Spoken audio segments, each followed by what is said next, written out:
So hello, my name is Sarah Sexton, and I want to give a shout out to Unity with the Best and all the organizers for having me here today. It's a pleasure to be here, and today we're going to try to get through making a 3D isometric survival shooter. So I put a link in the chat room to download the assets in the Unity store already. If you have Unity open, then go to the assets store and look for the survival shooter, and you can be downloading those as we go. So here's the PowerPoint slides. I also provided a link to that in the chat room as well, to a slide share. So this is Intro to Unity 3D, building your first game. It's beginner friendly, but you do need to know some mathematical concepts here. And this is me. You can tweet at me at SAELIA, Salia. And my website is aka.ms/Sarah Sexton. And you can email me at my Microsoft address at sarah@microsoft.com. And so there are 3 phases to this talk, and in phase 1, we're going to be setting up the environment. So I'm going to go ahead and open up Unity and share that screen with you guys right now. New, and you can name it like Survival Shooter or Nightmares. I'm going to call it Nightmares. You want to keep it in 3D. You can store it wherever you want to store it, and just click on Create Project.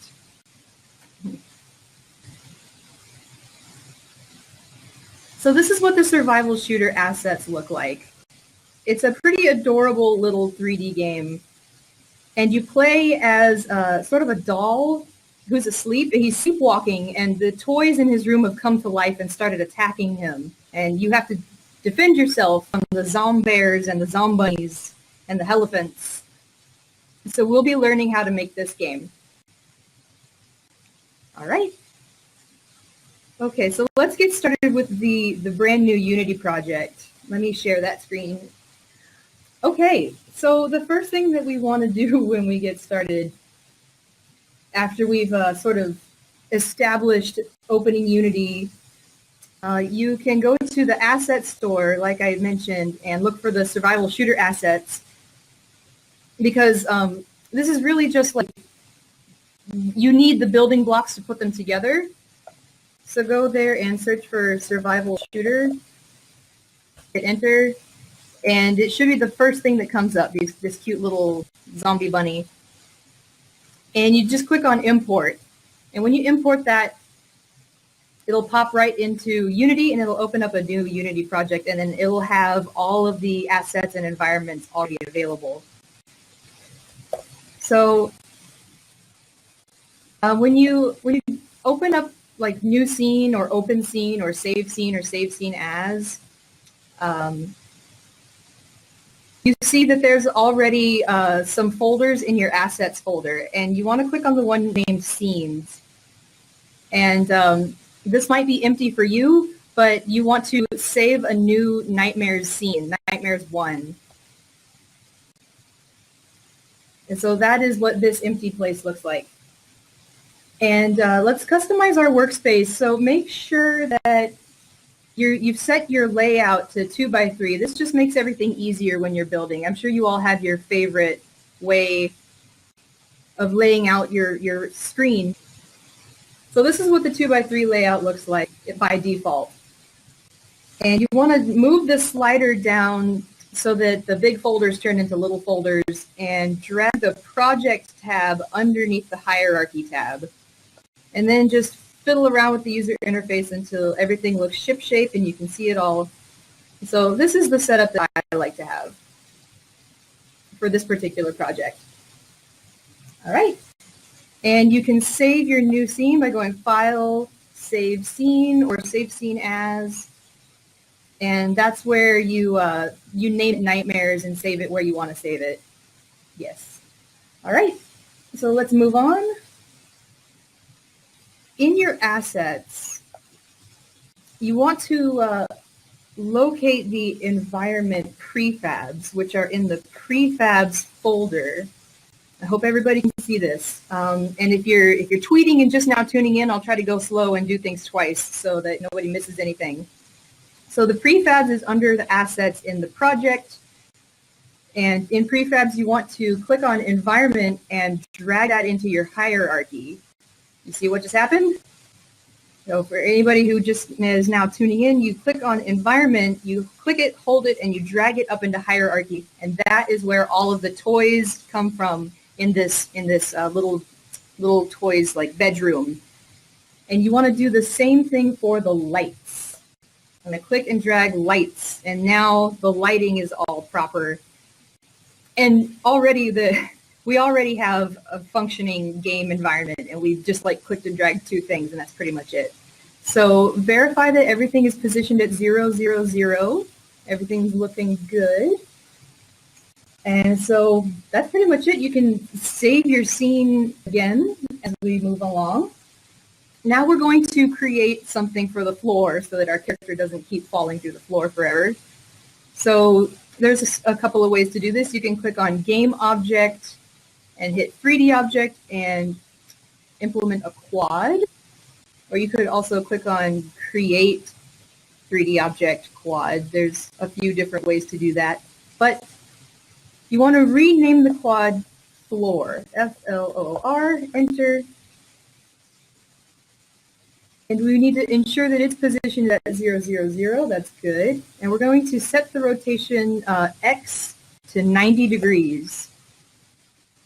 Okay, position is at 0, 0, 0. The rotation is now X is 90, Y is 0, and Z is 0. And set the scale to 100. Oops. 100 here, 100 in X, 100 in Y, and 1 in Z.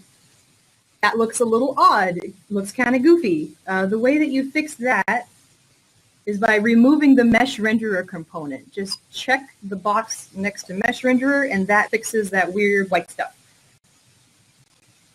So now you have a floor, and right up under layer where it says default, change layer to the floor game object and use it the floor layer at the top of the inspector panel.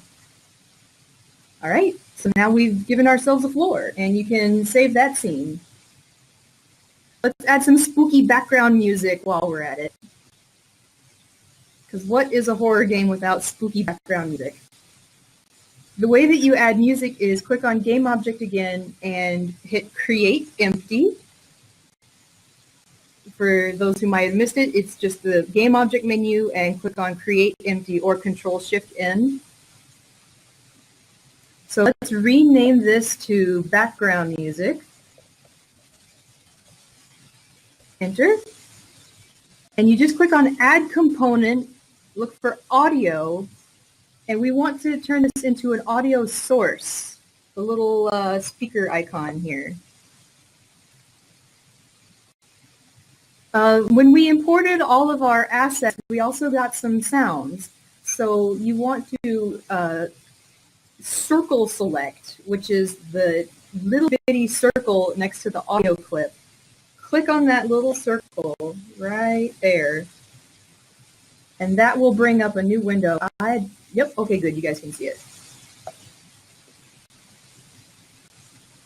Okay, so when this window comes up, you click on the background music, and you can just double click on background music. You want to check the loop so that it keeps on looping in the background and doesn't just play once and go silent. And do yourself a favor and set the volume to 0.1 or else you will blast your earbuds out. So audio clip, circle select, choose background music, check the loop, and set volume to 0.1. Then you can save your scene. And that's the end of phase 1. On to phase 2. This is where we add our player character. All right, so let's locate the player model in Models. Here's Models under the Characters folder. When we open the Characters folder of the models, we see the elephant, the player, the zombear, and the zombunny. So we can click on the player and drag him into the scene or into the hierarchy panel, either one. And when we drag him into the hierarchy, he automatically pops into position 0, 0, 0 at the origin. And that's the good place where he should be. And we want to set this tag to say player. Tagging and layers are important and you should not underestimate them. So we set the tag to player in the drop-down in the inspector. And the next thing to do is animation. So we want to select the animation folder. And let's see where we can find that. Okay, sorry about that. So we want to find an animation folder and then click on Create in the project panel, like right here. So create and then choose an animator controller, like so. And that'll give you a new animator controller, and you want to name it Player AC or Player Animator Controller. That. You drag and drop that onto the player. Open. So here's our animator window, and it just automatically docked itself by the scene window, so this is good. Weird. Okay, well, we want to expand the player model and the model's characters, so let's do that to see what else this player has on it. Models, characters, player. So the player has a lot of things on it already. And it already has death, idle, and move. And those are animations. So if we drag death, idle, and move, you can see how that goes into the animator window. And there are arrows going to and fro. So we want to right-click on idle and choose to set that as the default. Because we want our character to just look like he's idling when the game starts before he moves or shoots or dies.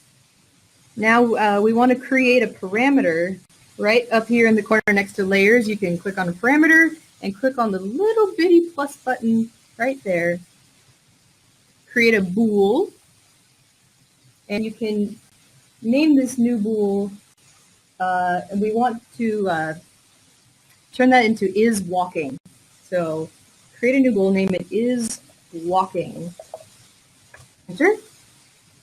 And we also want to create a trigger, and this trigger will be named death. Right.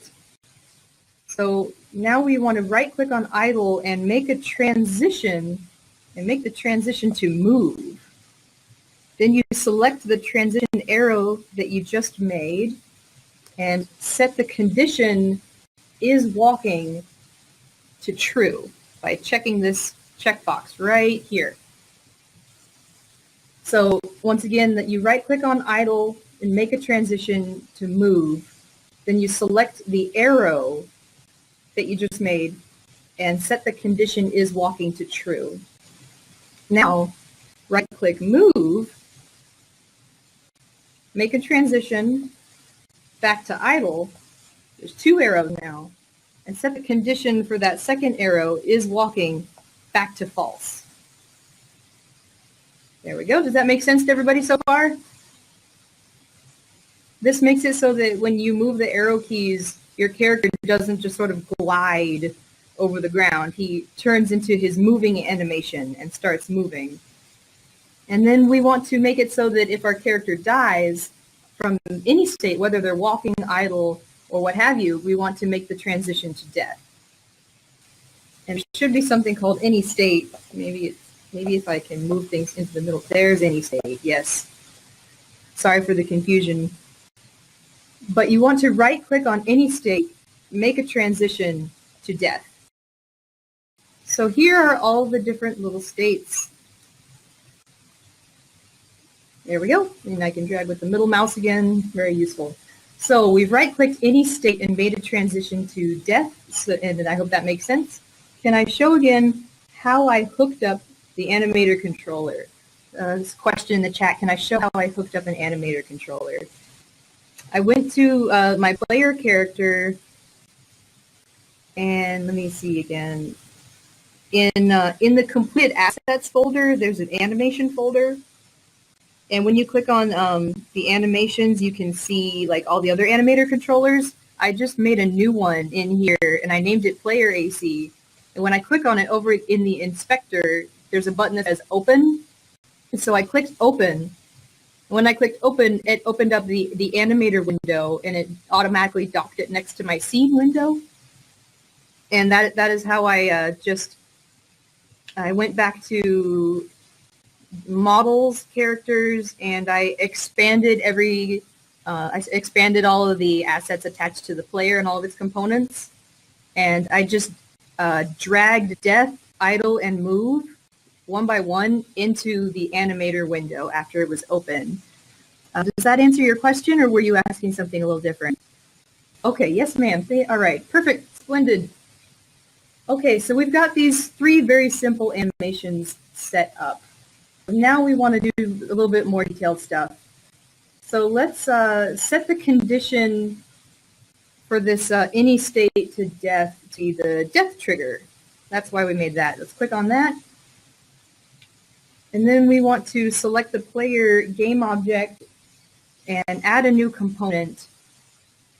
This time we're adding a physics rigid body. And we want to set drag and angular drag to infinity.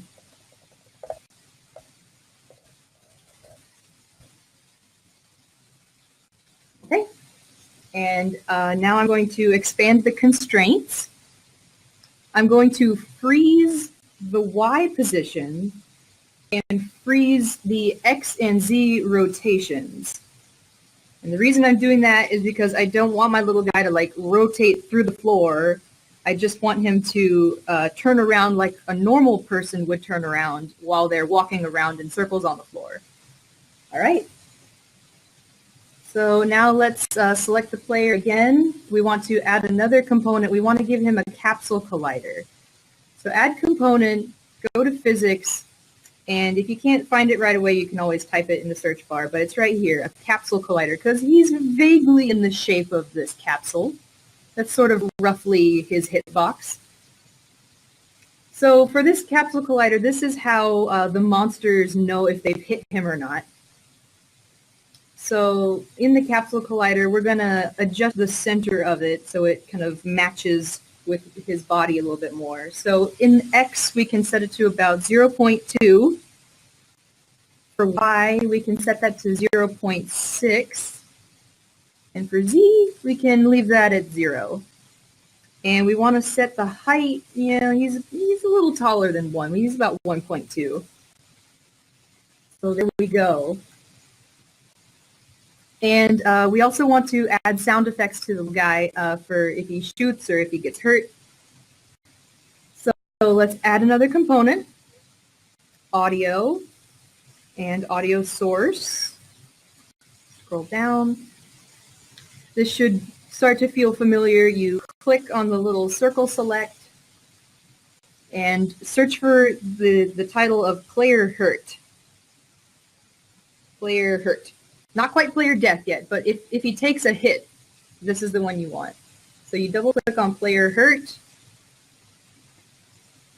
And we don't want him to make that sound as soon as the game starts, so you uncheck play on awake. Now's probably a good time to go ahead and save. So at this point, we're going to click on scripts, and we want to locate player movement in the scripts folder. In the interest of time, we can just use the completed assets, and but I can still sort of describe what some of these scripts do. All right, all right. So in my PowerPoint slides, you can see, and actually in the notes of the slides, I put the text in there for copy and pasting ease purposes. Raycasting is super interesting. So here's what's going on. There's a camera, and it sees your screen, and it kind of like sees through your screen into the environment and onto the floor quad, and it has a hit point. So that's why that there's the completed assets folder so that we can jump ahead to the end result. It's very nice. The completed player's movement is already all filled out. It's not just an imp script anymore. And we can drag and drop that one on there. The comments section is actually pretty useful. You know what? Let's do this. So here we see the public float speed, and that's the speed the player will move at, like I said. So these comments are really nice. There's a three-dimensional vector to store the direction of the player's movement. So is it moving like toward the x-axis, the y-axis, or the z-axis? Animator anim is a reference to the animator component, like I mentioned before, and the rigid body is a reference to the player's rigid body. Int floor mask is a layer mask so that a ray can be cast just at game objects on the floor layer. That was that little visual I was showing you of the camera ray going through the floor. And the camera ray length is the length of the ray from the camera into the scene. Okay, so that was the end of phase 2, really. We imported the player character assets. We learned about animator controllers. We made animations by creating booleans, triggers, transitions, setting conditions, and etc. We set rigid body physics to give our player gravity, set constraints, and set collision boundaries to make it collide with the environment, namely the floor. We added sound effects. We've added the player movement scripts. And so we've done a lot in just a half an hour.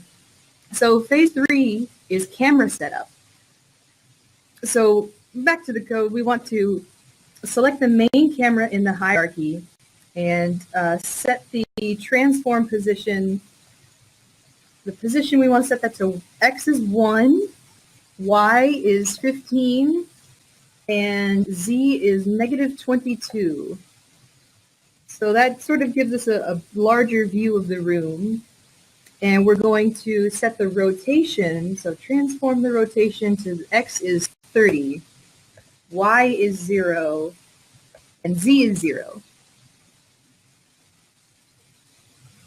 In the camera component, we want to set the projection to orthographic mode. All right, so let's go to the camera component right here. So set the projection.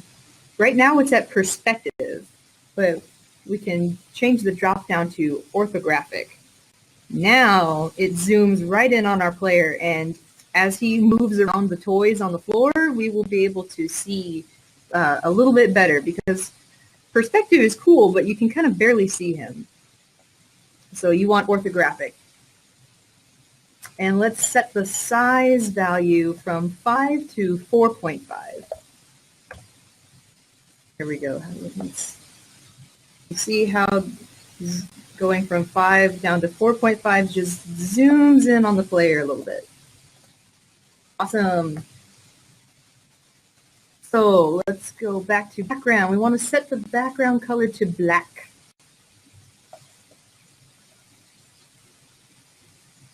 There we go. And now's a good time to save your scene. And go to the scripts folder and search for the camera. Okay. You'll have to go to completed assets in the interest of time. So there is a script called camera follow in the camera folder of the scripts in the completed assets. If you were doing this all by hand, when you went to scripts, you could create a new folder, name it camera, and then create a new script and save that new C# script as camera follow. But you want to drag and drop the camera follow script onto the main camera in the hierarchy, like so, and save your scene. And then you can always click on open in the top of the inspector or double click the scripts icon to open it for editing.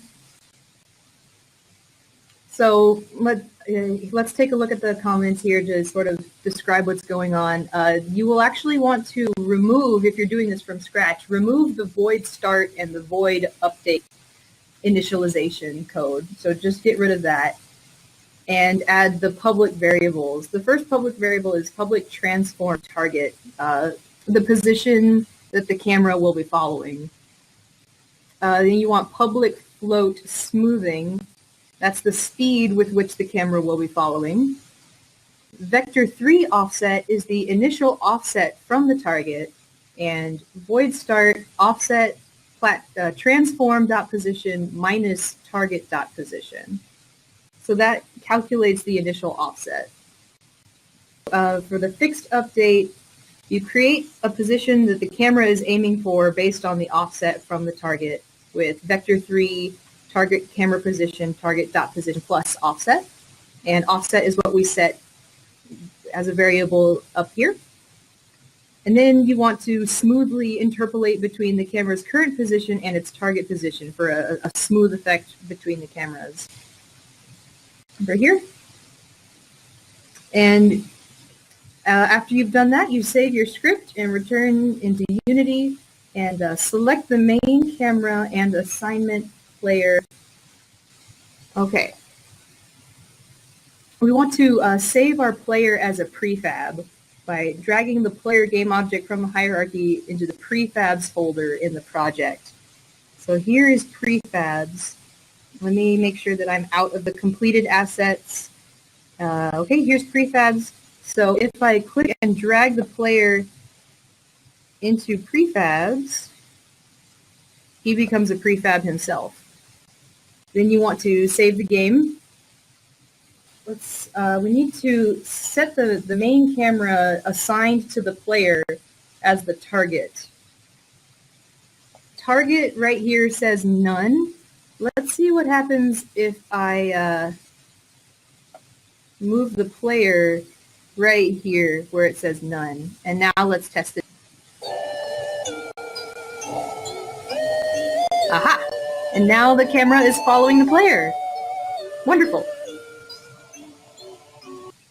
All of the tutorials are available online, and making the enemies come out and adding in death sequences will take a little bit longer than we have here today, but that is the end of phase 3 for my presentation. We learned the difference between orthographic and perspective cameras. We made sure that the camera follows script, ensured that the camera was following our player character. We talked about smoothing the camera and following the target, and having it be a fixed update that updates every tick. That is everything I have for you guys today, and we can move the questions along to the question and answer section, or you can make an appointment with me, or you can send me an email. So once again, my email is sarahse@microsoft.com. You can tweet at me at Salia. So thank you so much. I really appreciate everybody's time. I hope you guys enjoyed it. Yes, this is the last talk of the event, and thank you so much. All right, I'm going to go ahead and end the recording now. But thank you guys, and enjoy the rest of your day. Bye.